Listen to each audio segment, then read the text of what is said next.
महाराज की जय जय सीताराम।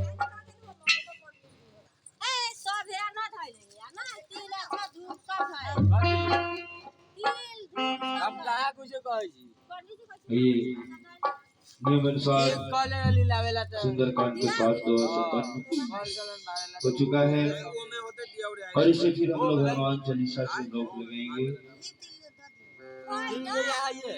ओम श्री हनुमते नमः।